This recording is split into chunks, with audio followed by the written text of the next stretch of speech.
Hello students. तो कैसे हो आप सब लोग। आई होप आप सब लोग अच्छे होंगे। आज के वीडियो में मैं आपके लिए लेके आई हूँ लेवल 1 के लिए कुछ इंपॉर्टेंट क्वेश्चन जो कि क्लास 12 फिजिक्स के लिए होंगे। जैसे कि आप सबको पता है कल अपना यहाँ पे लेवल 1 का एग्जाम होने वाला है। कुछ स्टूडेंट्स को यहाँ पे लेवल 1 का आइडिया नहीं है, तो यहाँ पे अपने स्कूल में क्या है, 2 लेवल्स के तहत ये परीक्षा मतलब एग्जाम कंडक्ट करवाया जा रहा है। फर्स्टली लेवल 1, लेवल 2, 2 लेवल्स यहाँ पे हो गए। तो अपन ने फिजिक्स की जैसे दो दो बुक्स हैं यहाँ पे, book first and book second.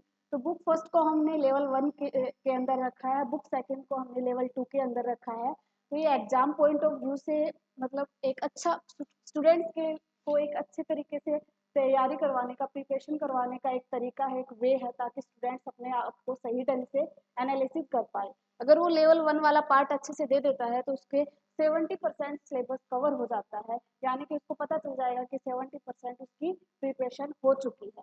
Next अगर वो लेवल 1 अच्छे से कवर कर लेता है तो लेवल 2 में वो बाकी का जो 30% है वो कवर कर लेगा। यानी कि अगर अपन लेवल 1 और लेवल 2 के जो एग्जाम है अच्छे से देते हैं, अच्छे से रिविजन करके, तो अपन बोर्ड एग्जाम में जो अपना मेन एग्जाम होगा फरवरी में, उसमें अपन अच्छे मार्क्स ला पाएंगे। ठीक है, तो लेवल 1 और लेवल 2 आपके लिए बहुत ही इंपॉर्टेंट है। नेक्स्ट यहाँ पे कुछ इंपॉर्टेंट क्वेश्चंस यहाँ पे दे रखे हैं जो कि लेवल 1 एंड लेवल 1 में आने वाले हैं। इसके बाद हम लेवल 2 के ऊपर आएंगे, क्योंकि अभी अपने पास सिर्फ लेवल 1 के एग्जाम चल रहे हैं, तो अपन लेवल 1 के बारे में ही यहाँ पे डिस्कस करने वाले हैं क्लास 12 फिजिक्स के लिए। तो ये जो पेपर पैटर्न मैंने बनाया है लेवल 1 के लिए, वो अकॉर्डिंग टू बोर्ड पैटर्न रहेगा।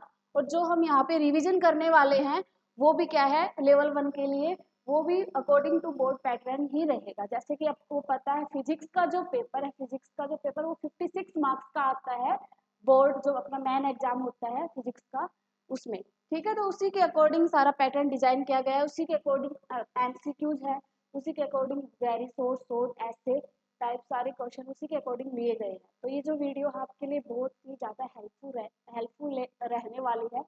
तो इस वीडियो के एंड तक आप बने रहिएगा। तो चलो अपन स्टार्ट करते हैं। फर्स्ट क्वेश्चन है अपना,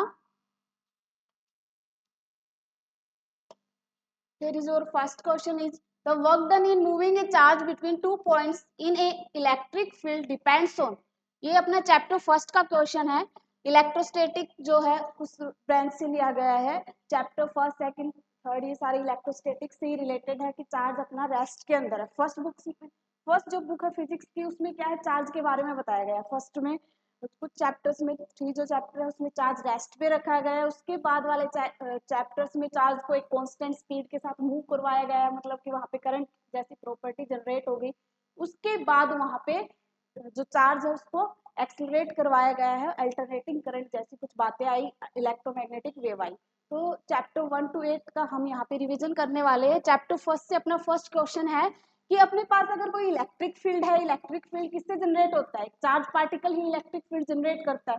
तो अगर अपने पास एक इलेक्ट्रिक फील्ड है और इलेक्ट्रिक फील्ड में कोई 2 पॉइंट अपन ले रहे हैं, इलेक्ट्रिक फील्ड में 2 पॉइंट ले रहे हैं, पॉइंट ए पॉइंट बी। तो पॉइंट ए से बी तक जाने में जो अपने को वर्क करना पड़ेगा वो इन 4 ऑप्शन में से किस पॉइंट के ऊपर डिपेंड करेगा। पाथ के ऊपर वर्क कभी भी डिपेंड नहीं करता है इलेक्ट्रिक फील्ड में, टाइम के ऊपर भी डिपेंड नहीं करता है और वेलोसिटी के ऊपर भी डिपेंड नहीं करता है। वो डिपेंड करता है पोटेंशियल डिफरेंस बिटवीन 2 पॉइंट्स, इन दोनों पॉइंट का पोटेंशियल डिफरेंस कितना है, इन दोनों पॉइंट्स के बिटवीन जो पोटेंशियल का डिफरेंस कितना है उस बात के ऊपर ये डिपेंड करता है। ठीक है, so option D is our correct option. Our next question is the SI unit of electric flux। Electric flux की SI यूनिट क्या है। इलेक्ट्रिक फ्लक्स आपके लिए बहुत ही इंपॉर्टेंट टॉपिक है, तो इसको अपने को अच्छे से पढ़ना है। इसकी डेफिनेशन क्या है, इससे रिलेटेड जो गोस का नियम था, गोस लॉ था, उसको भी अच्छे से कवर कर लेना है। तो यहाँ पे अपने को SI यूनिट के बारे में पता होना चाहिए। SI यूनिट के लिए फर्स्टली आपको फॉर्मूला पता होना चाहिए।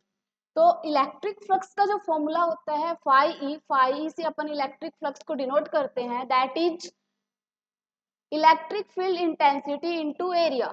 ओके, तो यहाँ से अपन इसका एसआई यूनिट कैलकुलेट कर सकते हैं। इलेक्ट्रिक फील्ड का जो फॉर्मूला है वो है force per unit charge into area. Okay, force की जो एसआई यूनिट है वो न्यूटन होती है, चार्ज चार्ज की जो एसआई यूनिट होती है वो कूलम होती है, एंड एरिया की जो एसआई यूनिट है वो मीटर स्क्वायर होती है। तो न्यूटन मीटर स्क्वायर पर coulomb is the SI unit of electric flux. So option C is our correct option. Okay, next question is electric field inside a conductor is, conductor के inside जो electric field रहता है वो 0 रहता है। So option C is our correct option. Next, which one of the following is not a property of electric charge? Okay, chapter first से question है property of electric charge से related. तो first quantization, हाँ charge का quantization होता है। Conservation, charge conserve रहता है, एक कभी क्रिएट भी नहीं कर सकते चार्ज को, डिस्ट्रॉय भी नहीं कर सकते, लेकिन ट्रांसफर अपन कर सकते हैं। इलेक्ट्रॉन्स का ट्रांसफॉर्म होता है बाय क्वांटाइजेशन का जो रूल है उससे।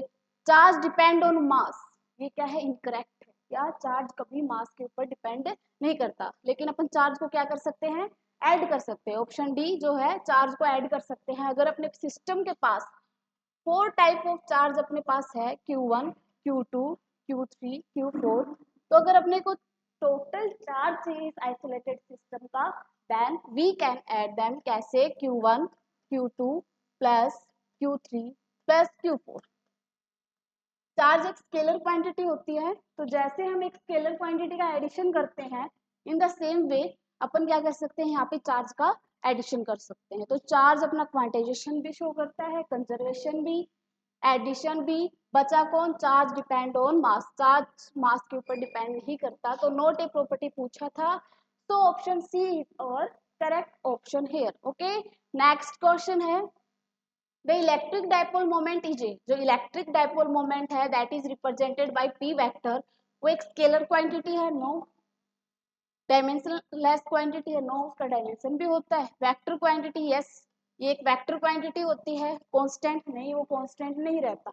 वैसे फॉर्मूला आपसे पूछे तो इलेक्ट्रिक डाइपोल मोमेंट का जो फॉर्मूला होता है, product of one of the charge and the distance separation, जो सेपरेटेड, जिस डिस्टेंस से अपन दोनों चार्ज को सेपरेट करते हैं, उनका डिस्टेंस से अगर अपन किसी भी चार्ज को मल्टीप्लाई करवा देते हैं तो इलेक्ट्रिक डाइपोल मोमेंट का फॉर्मूला आ जाता है। और इलेक्ट्रिक डाइपोल मोमेंट क्या है, अपनी एक वेक्टर क्वांटिटी है। Okay, next, if distance between two charges is doubled, अगर दो चार्ज के बीच की जो डिस्टेंस है उसको डबल कर दिया जाए, तो द इलेक्ट्रोस्टैटिक फोर्स बिकम, तो उन दोनों के बिटवीन जो फोर्स लगने वाला है, जो कि अपन इलेक्ट्रोस्टैटिक फोर्स बोल रहे हैं, उसके ऊपर क्या इफेक्ट पड़ेगा। कूलम्स लॉ के ऊपर बेस्ट क्वेश्चन हम जान गए।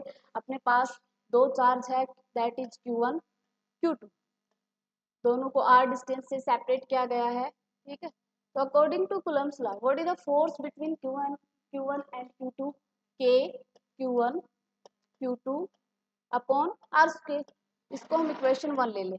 कहा क्या गया है, अगर इसके डिस्टेंस को अपन डबल कर दे, मतलब जो डिस्टेंस है उसको 2r कर दे, तो एक नया फोर्स जो बनेगा वो क्या बनेगा, K Q1 Q2 2r का square. Okay, that is my question 2। तो इस टाइप के जब क्वेश्चन आते हैं तो अपने को क्या निकालना होता है, रेशियो निकालना होता है कि जो नया फोर्स है उसके ऊपर क्या इफेक्ट आएगा, मतलब नया फोर्स जो ओल्ड फोर्स है उसके ऊपर किस प्रकार से रिलेट करेगा। तो अपन क्या करेंगे, इक्वेशन 2 को 1 से जब डिवाइड करेंगे तो अपना एफ डैश अपॉन एफ क्या आ जाएगा, यहाँ से इस इक्वेशन को इससे डिवाइड करना है तो ये वाली टर्म कैंसिल हो जाएगी, ऊपर जो आएगा, सॉरी, इस वाली टर्म को इससे डिवाइड कर रहे हैं तो ये ऊपर बचेगा, नेक्स्ट अपॉन आ जाएगा 4r स्क्वायर।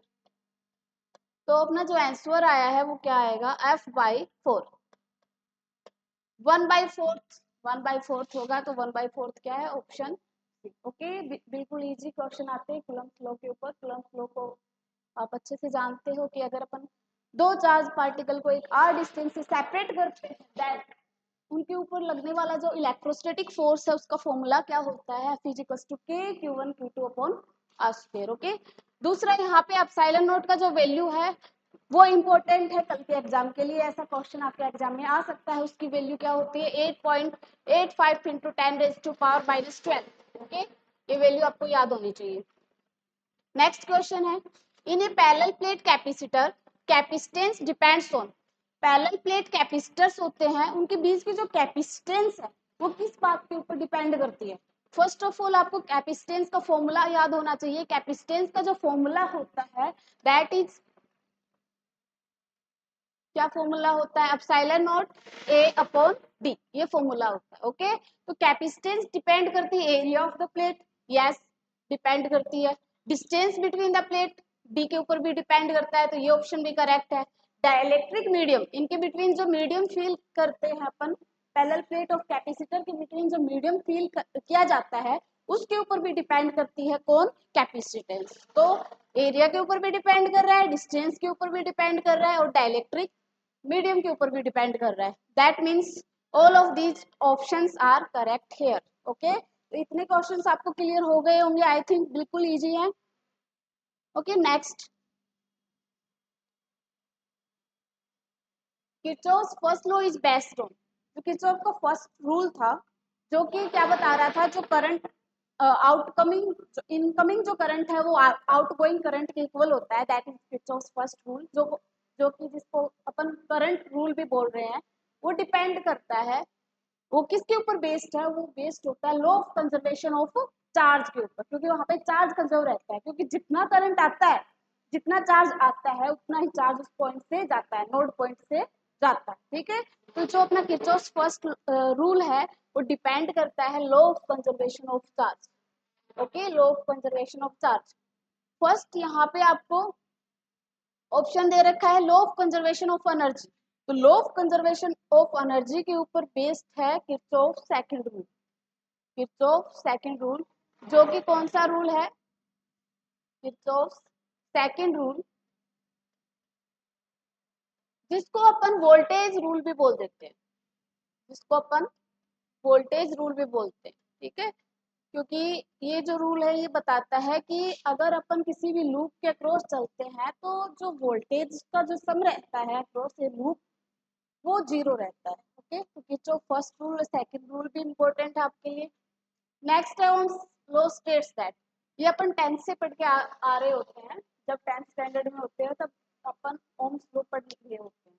जो ओम्स लॉ कहता है वो क्या कहता है, V जो है वो डायरेक्टली प्रोपोर्शनल होता है I के, और V जो होता है डायरेक्टली का सिंबल हटाते हैं तो I R एक कांस्टेंट आता है, that constant is called resistance of the wire. Okay, तो अपना फर्स्ट ऑप्शन यहाँ पे करेक्ट है। फर्स्ट ऑप्शन यहाँ पे क्या बता रहा है, V is directly proportional to I। V किसके डायरेक्टली प्रोपोर्शनल है, I के, व्हेन टेम्परेचर इज कांस्टेंट, जब टेम्परेचर को क्या रखा जाए, कांस्टेंट रखा जाए। This is first, sorry this is Ohm's law. Okay, next,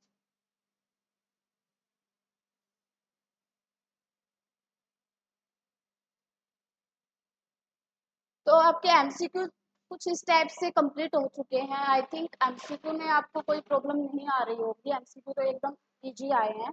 second जो आपका पार्ट रहता है वो फिलअप्स का रहता है। ठीक है, फिलअप्स जो आते हैं 10 फिलअप्स आते हैं एग्जाम में, और वो हाफ हाफ मार्क्स के रहते हैं। ओके, तो आपका फर्स्ट जो फिलअप्स है यहाँ पे, the SI unit of electric charge, so what is the SI unit of electric charge, coulomb, coulomb is the SI unit of electric charge। okay, clear है सभी को। Next, electric field is defined as force per unit, जो electric field है, electric field एक vector quantity होता है, और जो इलेक्ट्रिक फील्ड है उसका जो फॉर्मूला होता है F/Q, force per unit test charge, कि पर यूनिट टेस्ट चार्ज के ऊपर कितना फोर्स लग रहा है। कैसे आती है इलेक्ट्रिक फील्ड की डेफिनेशन, कि अपन एक चार्ज लेते हैं दैट इज फोर्स चार्ज, इस फोर्स चार्ज के फील्ड में क्यू डैश ले लेती हूँ, इस सोर्स चार्ज के फील्ड में अगर मैं अनदर चार्ज टेस्ट चार्ज को ला करके रखूंगी, तो वो जो टेस्ट चार्ज है वो इस फील्ड की वजह से क्या फील करेगा, वो इसकी वजह से क्या फील करेगा, एक फोर्स फील करेगा। ठीक है, तो ये जो फील्ड है पर यूनिट टेस्ट चार्ज, इस टेस्ट चार्ज के ऊपर कितना फोर्स अप्लाई कर रहा है, that is called electric field intensity, and the formula of electric field intensity is force per unit test charge. Okay, अगर अपने को एसआई यूनिट पूछ ले इसकी तो भी अपन बता सकते हैं कैसे, we know that SI unit of force is newton and the SI unit of charge is coulomb, then Newton per coulomb is the SI unit of electric field intensity। okay, तो ये अपनी बात थी कुछ इलेक्ट्रिक फील्ड से related. Next, the value of permittivity of free space epsilon naught is, जो permittivity in free space की जो वैल्यू है मैंने थोड़ी देर पहले भी डिस्कस की थी, that is 8.85 into 10 raise to power -12 coulomb square per newton metre square. Okay, next is the capacitance of a parallel plate capacitor is directly proportional to the blank of plates. Okay, तो जो capacitance होती है that is C parallel plate capacitor की, वो किसके directly proportional होती है? We know that from the formula A epsilon naught upon D. Here capacitance is directly proportional to the area of the plate. Okay, तो वो area के ऊपर depend करती है. क्लियर है? Next, according to Ohm's law, ये question repeat हो गया, that is V is equals to IR. Okay, what is coulomb's law? Coulomb's law very short, अपने फिलअप्स क्लियर हो गए. एमसीक्यूज भी नेक्स्ट जो पोर्शन है वो very short answer type questions. तो यहाँ पे आपको 10 ही very short answer type questions देखने को मिलते हैं एग्जाम में, वो 1 मार्क्स के होते हैं. Okay, what is coulomb's law? Coulomb's law पूछा गया है. कूलम्ब्स लॉ क्या कहता है? अगर अपने पास कोई भी दो चार्ज पार्टिकल है Q1 और Q2, अगर वो सेपरेटेड है किसी ना किसी डिस्टेंस R से, तो उन दोनों के बिटवीन या तो फोर्स ऑफ अट्रैक्शन लगता है या फोर्स ऑफ रिपल्सन लगता है. वो फोर्स ऑफ अट्रैक्शन या फोर्स ऑफ जो रिपल्सन होता है वो डायरेक्टली प्रोपोर्शनल होता है the magnitude of the product of the two charges. ये दो चार्जेस लिए हैं, इनके मैग्नीट्यूड के प्रोडक्ट के डायरेक्टली प्रोपोर्शनल होता है. जितना ज्यादा कूलम्ब का चार्ज लेंगे उतना ही ज्यादा यहाँ पे फोर्स ऑफ अट्रैक्शन और फोर्स ऑफ रिपल्सन लगने वाला है. That is my equation 1. Second क्या कहता है कूलम्ब्स लॉ कि जो अपना फोर्स है वो इनवर्सली प्रोपोर्शनल होता है square of distance between that two charges. That means F inversely proportional है 1/r स्क्वायर के. Okay, from equation 1 and 2 we can write, अपन क्या लिख सकते हैं कि जो फोर्स है वो किसके इक्वल आ गया? K Q1 Q2 upon R square, क्योंकि प्रोपोर्शनलिटी का जब भी सिंबल हटाएंगे तो एक कांस्टेंट आता है, यहाँ पे भी एक कांस्टेंट आया है, that is electrostatic constant and it's value is 9 into 10 raised to power 9. Okay, further it's value is 1/4 pi epsilon naught. Okay, यहाँ पे एप्सिलॉन नोट क्या है? प्रिमिटिविटी ऑफ फ्री स्पेस. सेकंड, यहाँ पे एक डाइलेक्ट्रिक कांस्टेंट की बात भी अपन कर लेते हैं थोड़ा डिस्कस, ये भी एग्जाम पॉइंट ऑफ व्यू से इंपॉर्टेंट है. डाइलेक्ट्रिक कांस्टेंट को अपन एप्सिलॉन r से डिनोट करते हैं and the ratio of permittivity in medium to permittivity in free space is called dielectric constant. Okay, this is the permittivity of medium, this is the permittivity of free space. अगर coulomb's law को mediums के लिए पूछा जाएगा तो आप k की जगह क्या रखोगे? k की जगह आप रखोगे 1/4 pi epsilon. Okay, this generally use in numerical, इसको न्यूमेरिकल्स में जनरली अपन यूज कर लेते हैं. ठीक है, क्योंकि मीडियम में अपने को चार्ज दे दिए जाए at that time the value of electrostatic force constant is 1/4 pi epsilon. Clear है सभी को?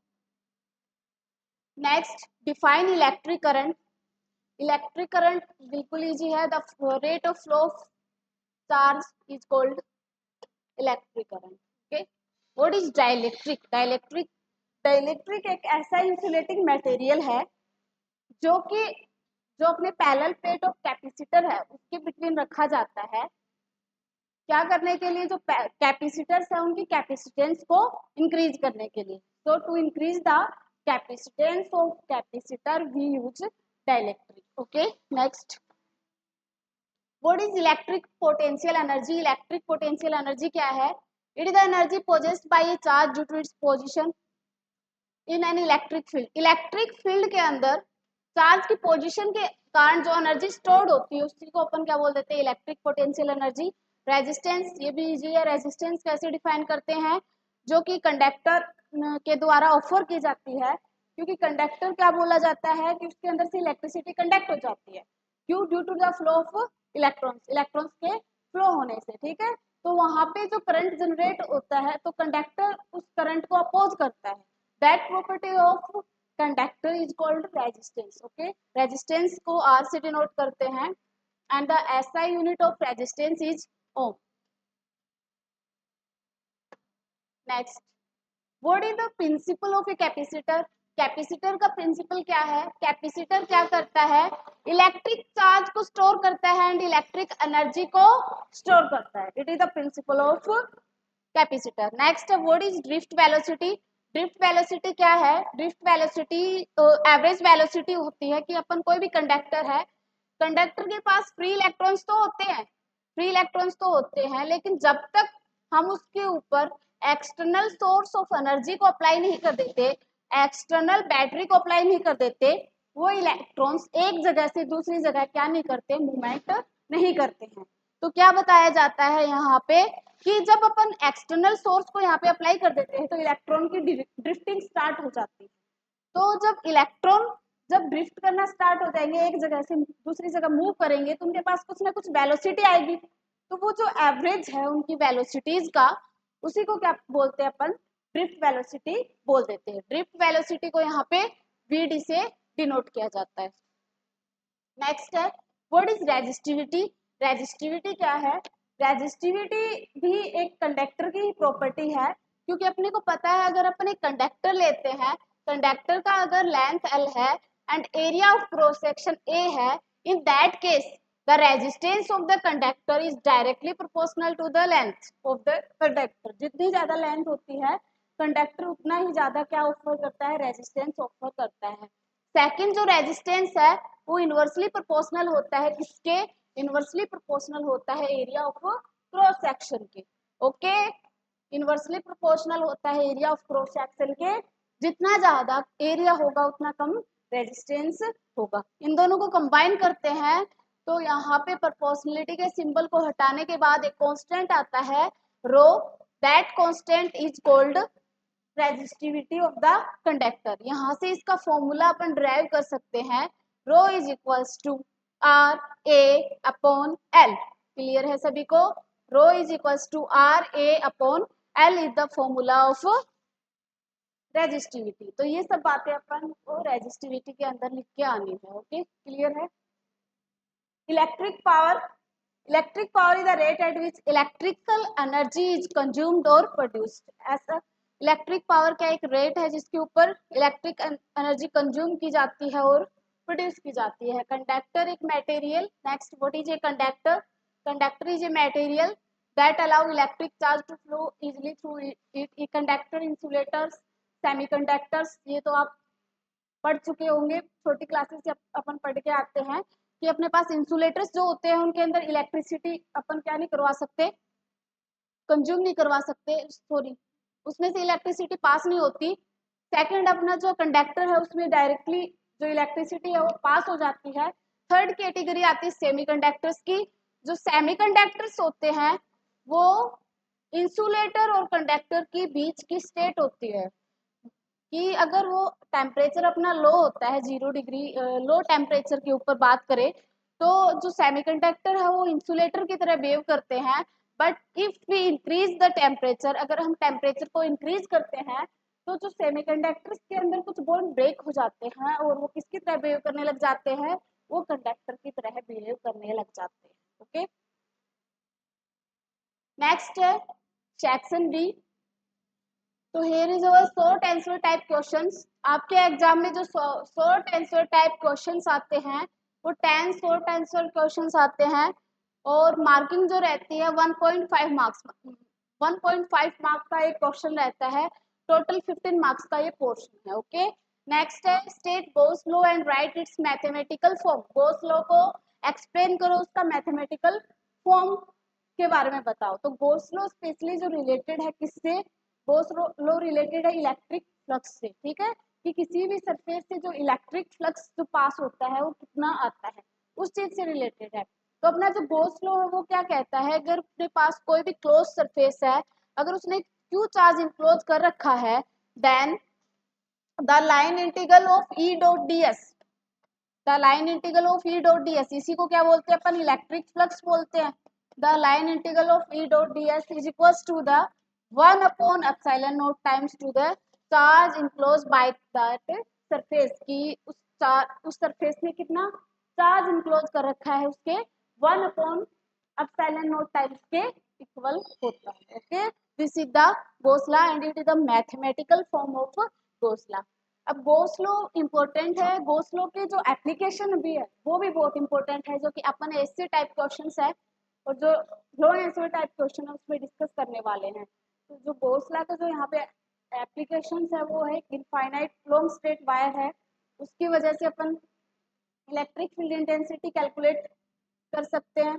सेकंड, अपने पास अगर थिन स्फेरिकल सेल है उसके कारण अपन इलेक्ट्रिक फील्ड इंटेंसिटी कैलकुलेट कर सकते हैं। नेक्स्ट, अपने पास अगर एक थिन कंडक्टिंग शीट है उसके कारण भी किसी भी पॉइंट पे इलेक्ट्रिक फील्ड कैलकुलेट कर सकते हैं। Then by using Gauss law we can calculate, अपन क्या कैलकुलेट कर सकते हैं, अपन इलेक्ट्रिक फील्ड कैलकुलेट कर सकते हैं। तो गोस लॉ का जो यूज है वो क्वेश्चंस के अंदर होता है और किस लिए होता है, to find the value of electric field intensity. Okay,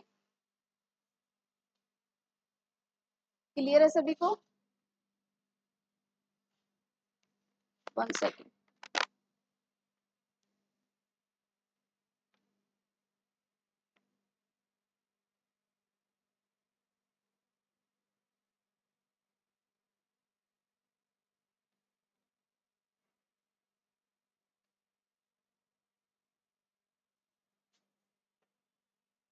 What do you mean by quantization of charge? Give an example. क्या बताया? क्वांटाइजेशन ऑफ चार्ज के बारे में समझाए। तो what is quantization of charge? Quantization of charge ये कहता है कि जो चार्ज है वो इलेक्ट्रॉन की फॉर्म में ट्रांसफर होता है। ठीक है, अपन जानते हैं कि जो चार्ज है वो कंजर्व रहता है, मतलब ना तो उसको क्रिएट कर सकते हैं ना ही उसको डिस्ट्रॉय कर सकते हैं, लेकिन वहां पे इलेक्ट्रॉन की फॉर्म में चार्ज ट्रांसफर हो सकता है। मतलब जब अपन क्या करते हैं, वन बॉडी टू सेकंड जो बॉडी है बाय फ्रिक्शन या बाय रबिंग अपन क्या करवा सकते हैं, चार्ज को ट्रांसफर करवा सकते हैं। तो वहां पे जो चार्ज है वो ट्रांसफर होता है, लेकिन कभी भी ऐसे चार्ज ट्रांसफर नहीं होगा कि हाफ इलेक्ट्रॉन ट्रांसफर हो गए, 3/2 इलेक्ट्रॉन ट्रांसफर हो गए, 5/2 इलेक्ट्रॉन ट्रांसफर हो गए। हमेशा जो इलेक्ट्रॉन है वो इंटीग्रल मल्टीपल में ट्रांसफर होता है, जैसे कि 2 इलेक्ट्रॉन ट्रांसफर हो सकते हैं, 1 हो सकता है, 3, 4, 5, ऐसे इंटीग्रल मल्टीपल में ही चार्ज ट्रांसफर होता है। कभी भी हाफ इंटीग्रल मल्टीपल में चार्ज ट्रांसफर नहीं होता। That is Q is equals to plus minus Ne.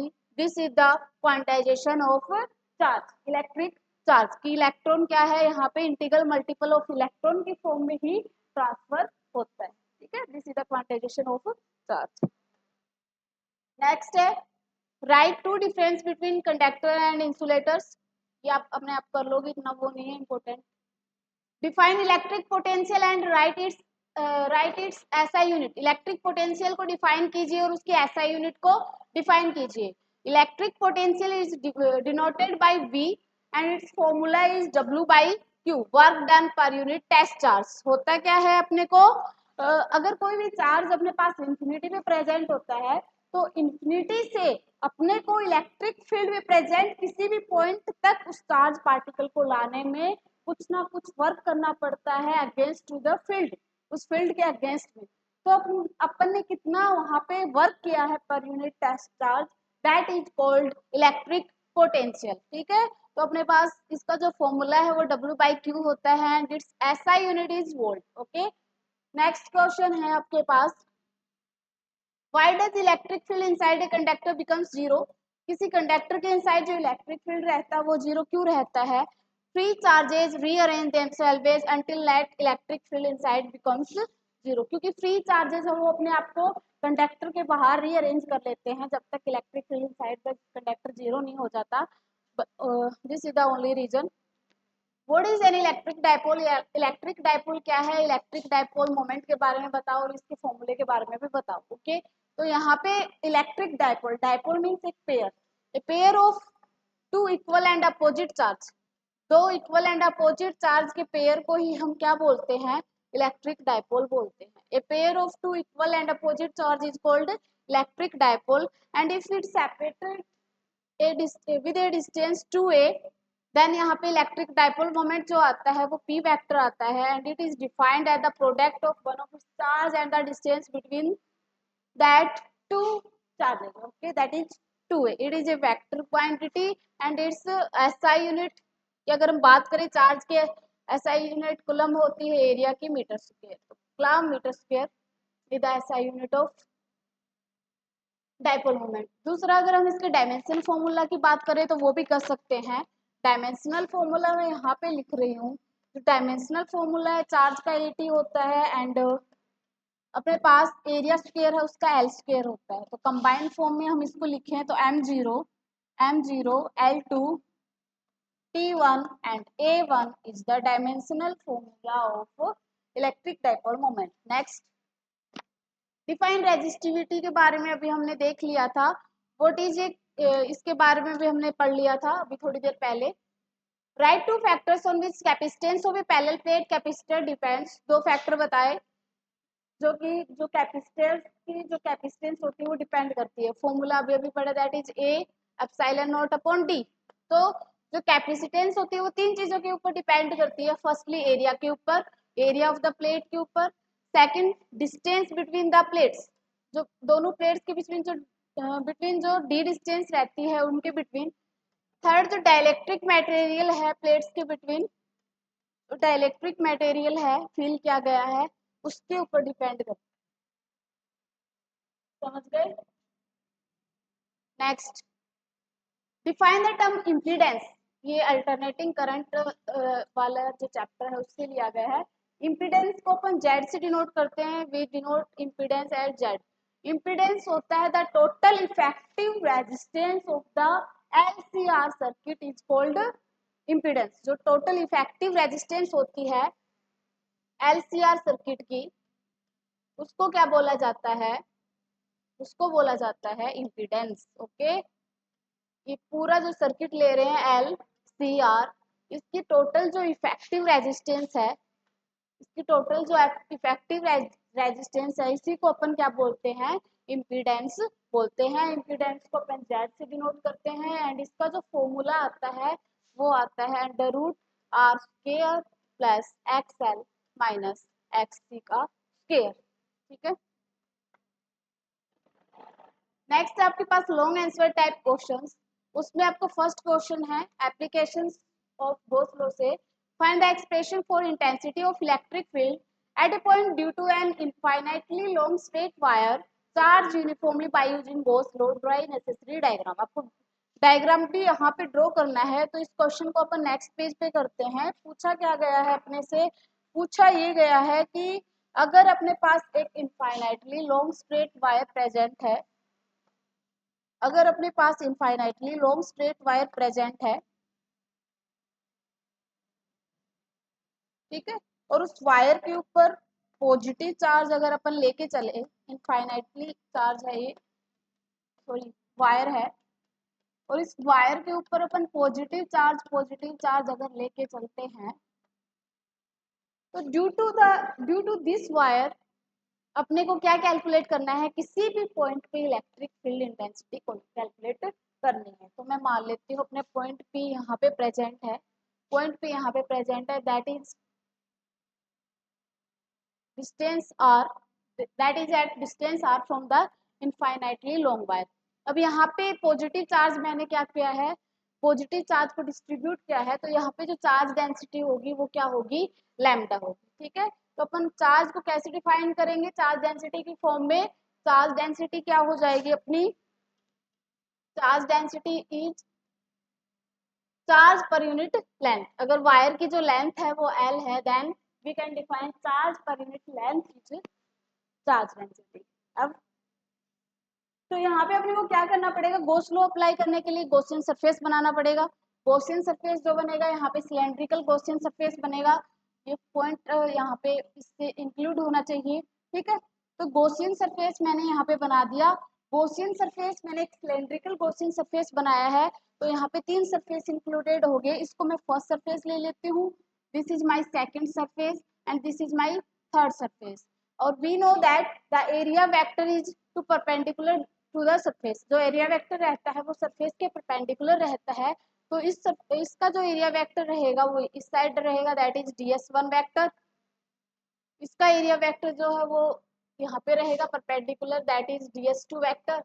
और उसके कारण जो एरिया वेक्टर रहेगा वो ऐसे रहेगा, that is ds3 vector. Okay, तो यहाँ पे अपने को गोस लॉ अपने अप्लाई करेंगे, तो we know that from the definition of Gauss law की डेफिनेशन क्या कहती है, the close line integral of E vector dot ds vector is equals to the 1 upon epsilon naught times to the charge enclose. ठीक है, to the charge enclose, कि कितना charge यहाँ पे इनक्लोज क्या है उसके 1 अपॉन एप्सिलॉन नॉट टाइम के इक्वल होता है। नेक्स्ट, अगर हम इसको ओपन करेंगे तो यहाँ पे अपने पास तीन सरफेस है, तो तीनों सरफेस में ये ओपन हो जाएगा।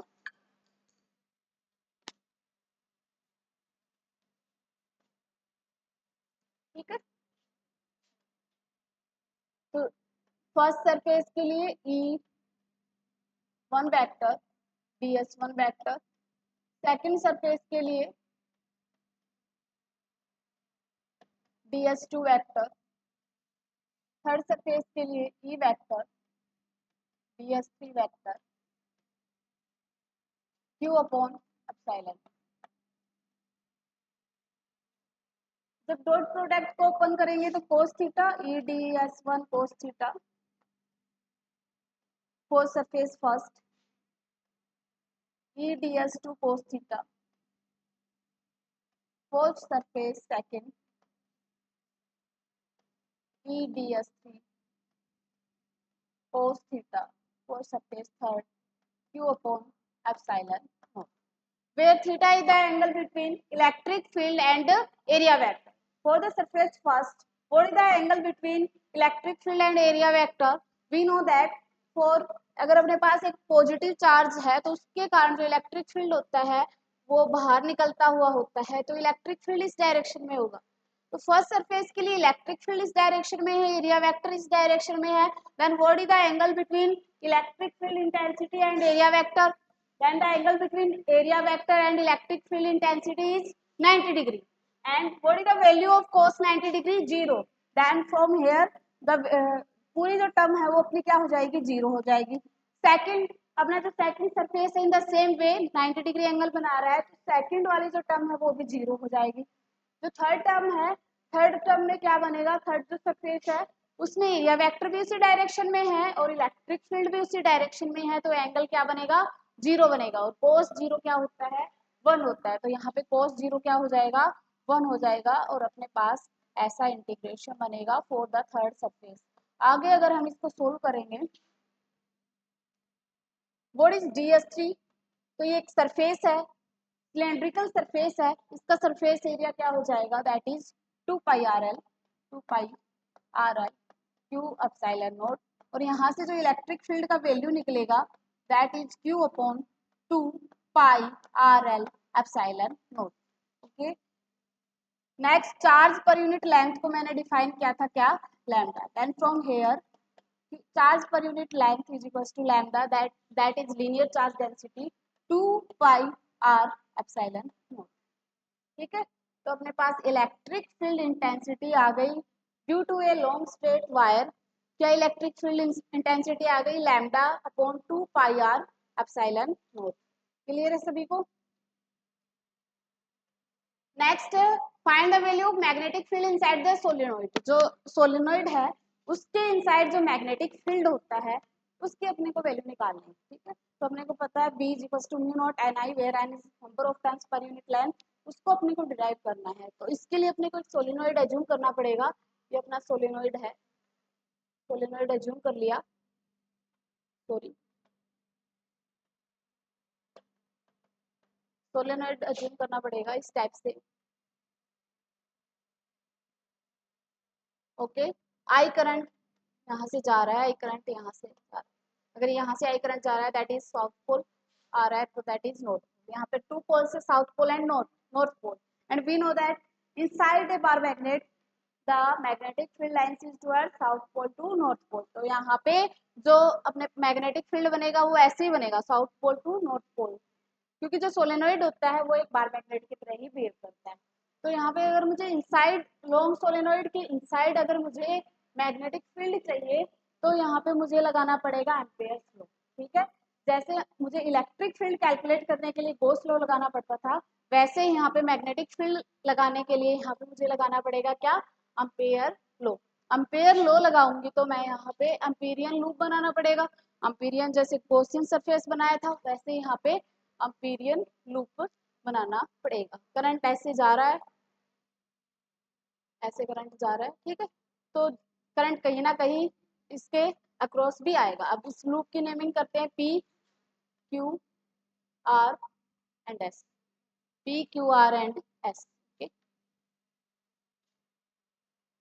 पी क्यू आर एंड ये कुछ नेमिंग कर दी अपन ने। तो यहाँ पे क्या है, मैग्नेटिक जो फील्ड है वो इस south pole to north pole इस डायरेक्शन में है। तो अपना एम्पियर्स लॉ क्या कहता है, एम्पियर्स लॉ ये कहता है line integral of B dot D L, B dot D L is equals to mu naught I, mu naught times to the current enclosed by that surface, ठीक है। तो जब अपन क्या करेंगे, ये जो लो है इस लूप के लिए अप्लाई करेंगे, तो अपन इसको ओपन जब करते हैं तो कुछ ऐसा अपने को मिलेगा। डॉट प्रोडक्ट ओपन करेंगे, firstly P to Q B D L cos theta, B D L cos theta plus Q to R B D L cos theta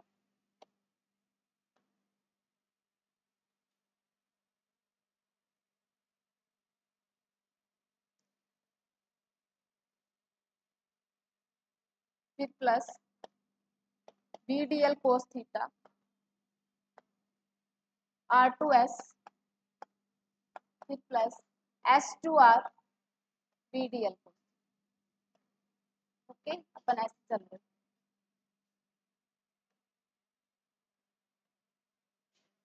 तो यहाँ से सेम जो पिछला टॉपिक पढ़ा है सेम वैसे ही है। Theta is the angle between magnetic field and DL. तो यहाँ से अपन देख सकते हैं, फर्स्टली अपना जो पी क्यू की जब बात करेंगे तो अपने पास जो मैग्नेटिक फील्ड है वो भी इस डायरेक्शन में है, और जो डीएल है वो परपेंडिकुलर होता है, एरिया वेक्टर जो होता है लेंथ एलिमेंट वो परपेंडिकुलर होता है, परपेंडिकुलर होता है। तो दोनों एक डायरेक्शन में है, मैग्नेटिक फील्ड और जो लेंथ एलिमेंट है एक ही डायरेक्शन में है। दैट मीन्स जो एंगल है वो जीरो बनेगा, और कोस जीरो क्या होता है, 1 होता है। तो फर्स्ट टर्म क्या बच जाएगी मेरी, B dot D L, first term क्या बच जाएगी, B dot D L. Next second Q R जो कि परपेंडिकुलर होगा थीटा 90 डिग्री, ये टर्म क्या हो जाएगी, जीरो। और लास्ट एस आर तो क्या है, आउटसाइड है, आउटसाइड द बार मैग्नेट बात करें, आउटसाइड द सोलिनोइड, वहां तो मैग्नेटिक फील्ड प्रेजेंट ही नहीं है, तो ये ऑटोमेटिक ये टर्म जीरो हो जाएगी।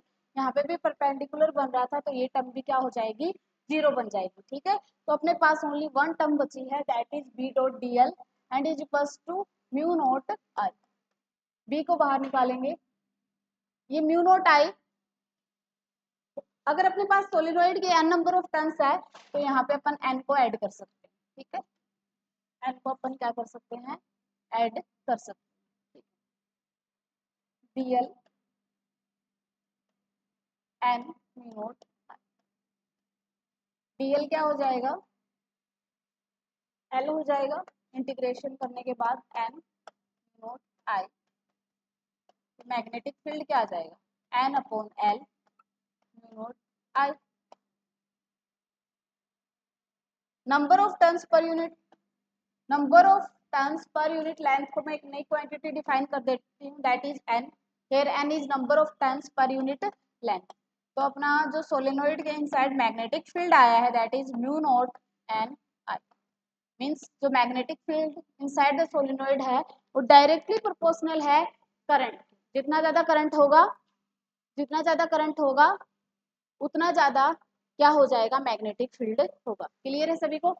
Next give Lenz law of electromagnetic induction, how is the law of conservation of energy followed by Lenz law, explain करना है। तो अपने को यहाँ पे क्या एक्सप्लेन करवा रहा है, अपने को यहाँ पे एक्सप्लेन करवा रहा है law of conservation of energy, ठीक है। सॉरी, लेंस लॉ को एक्सप्लेन करवा रहा है इलेक्ट्रोमैग्नेटिक इंडक्शन के लिए। तो लेंस लॉ क्या कहता है, लेंस लॉ ये बताता है अगर कोई सोलेनोइड है, सोलेनोइड के अक्रॉस अगर अपन उसका मैग्नेटिक फील्ड चेंज करवा रहे हैं bye the help of bar magnet, एक बार बार मैग्नेट को पीछे लेके जा रहे हैं फिर आगे लेके जा रहे हैं, तो इसकी वजह से यहाँ पे जब मैग्नेटिक फील्ड चेंज होगा then due to the change in magnetic flux यहाँ पे जो ईएमएफ इंड्यूस हो जाएगा, ईएमएफ इंड्यूस हो जाएगा। तो इस ईएमएफ की डायरेक्शन को बताता है क्या, लेंस लॉ। लेंस लॉ क्या कहता है कि चेंज इन मैग्नेटिक फ्लक्स जब चेंज करवाते हैं किसी भी कॉइल के क्रॉस या किसी सोलेनोइड के अक्रॉस, तो वहां पे उस मैग्नेटिक फ्लक्स के चेंज होने के कारण जो ईएमएफ इंड्यूस होती है उसकी डायरेक्शन इस डायरेक्शन में इंड्यूस होगी कि वो हमेशा किसको अपोज करेगा, वो हमेशा चेंज इन मैग्नेटिक फ्लक्स को अपोज करेगा, जो कि उसके बनने का कारण है।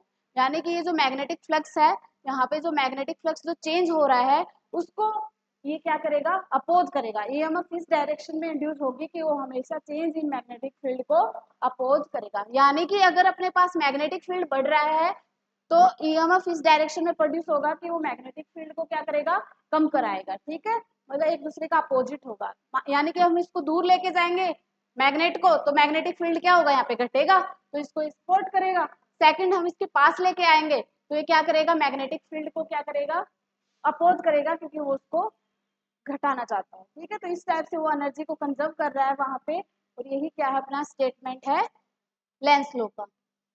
आई थिंक सारे क्वेश्चन अपने कवर हो गए हैं। एक ऐसे टाइप क्वेश्चन बचा है जो कि गॉस लॉ से ही रिलेटेड है कि इलेक्ट्रिक फील्ड निकालना है कि अपने पास एक थिन स्फेरिकल सेल है, उसके सरफेस के ऊपर +2 चार्ज डिस्ट्रीब्यूटेड है। तो ये क्वेश्चन आप खुद करके देखोगे, ओके, क्योंकि ऐसा एक क्वेश्चन अपन पहले भी निकाल चुके हैं। एक लॉन्ग स्ट्रेट वायर की वजह से जो मैग्नेटिक फील्ड आता है, सॉरी इलेक्ट्रिक फील्ड आता है, दैट इज λ/2πε0r आया था। तो यहाँ पे थिन कंडक्टिंग जो सेल है, जो कि गॉस लॉ का एप्लीकेशन है, तो गॉस लॉ यहाँ पे अप्लाई करना है। यहाँ पे अपन फर्स्ट सरफेस ले लेंगे और second surface.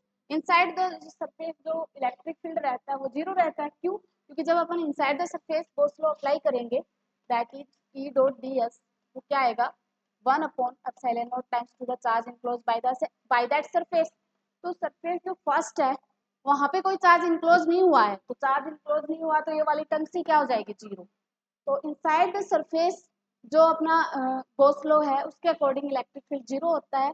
Outside the surface अपन क्या बना लेंगे, कोई पॉइंट लेंगे, तो एक गॉसियन सरफेस यहाँ पे ड्रॉ करेंगे, और by the help of that Gaussian surface we can calculate the electric field intensity. तो ये आज के लेक्चर के कुछ इंपॉर्टेंट क्वेश्चन थे जो कि लेवल 1 एग्जाम के लिए बहुत ही इम्पोर्टेंट है।